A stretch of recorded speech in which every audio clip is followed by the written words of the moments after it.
আমরা বাজার নিয়ন্ত্রণ করতে পারছি না, এটা যে মানে আপনি একটা অনেক এটা আপনি একটা অনেক ক্ষেত্রে সরলীকরণ হয়ে গেল। আমরা চেষ্টা করছি, আমাদের সর্বোচ্চ চেষ্টাটা আছে।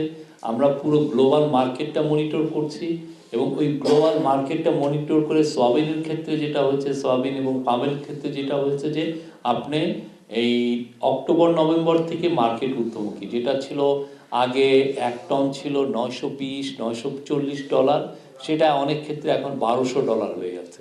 তো এটা আসলে বাংলাদেশে যারা সয়াবিন পাম এটা করেন, আপনারা জানেন যে এই ক্ষেত্রে মার্কেট প্লেয়ার কিন্তু খুব কম।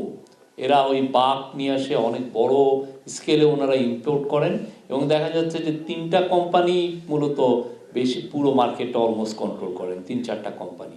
তো তাদের এই পুরো তারা যেই পরিমাণ যে নিয়ে আসছে, নিয়ে এসে মার্কেটে দিচ্ছেন, আমরা এই পুরো জিনিসটাই আমাদের মনিটরিংয়ে আছে। আর আমরা এটা আপনি জানেন যেহেতু মার্কেট ঊর্ধ্বমুখী, সেই জন্য প্রাইসটাকে সেইভাবে অ্যাডজাস্ট করতে হয়। এটা কোনো মার্কেটে আসলে পৃথিবীতে এই ধরনের অ্যাডজাস্টমেন্ট হয় না, বাট আমরা এই জিনিসটা করছি বিকজ ভোক্তা সাধারণের জন্য আমরা মার্কেট প্রাইসটাকে যাতে অ্যাফেক্টেড না হয় সেটা দেখছি এবং এটা প্রতিদিন আমরা প্রাইস মনিটরিং করছি।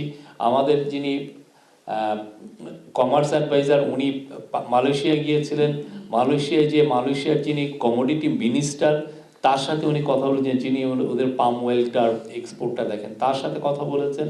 আমরা ব্রাজিল এবং আর্জেন্টিনায় আপনি জানেন সোয়াবিনটা আসে, সেটা আমরা মার্কেটটা মনিটর করছি খুব ইন্টেন্সিভলি এবং আমাদের আপনি খুব দ্রুত দেখবেন যে আমাদের যে এই মার্কেটটা মনিটর করা বা এই যে কোম্পানিগুলো আসলে মার্কেটে কোনো ফাউল প্লে করছে কিনা মার্কেট থেকে, এটার জন্য বাইরে যেটা করে সেটা হচ্ছে যে একটা কম্পিটিশন কমিশন এটা দেখে।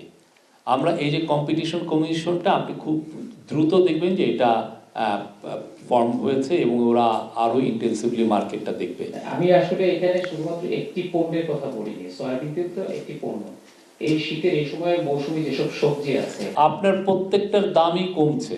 আপনি যদি টিসিবির গত 10-15-20 দিনের মার্কেটটা যাচাই করেন, আমি দেখবো, আমি নিজে বাজার করি, আমি আপনাকে বলতে পারি যে আমি বাজার করি প্রতিদিনই অলমোস্ট।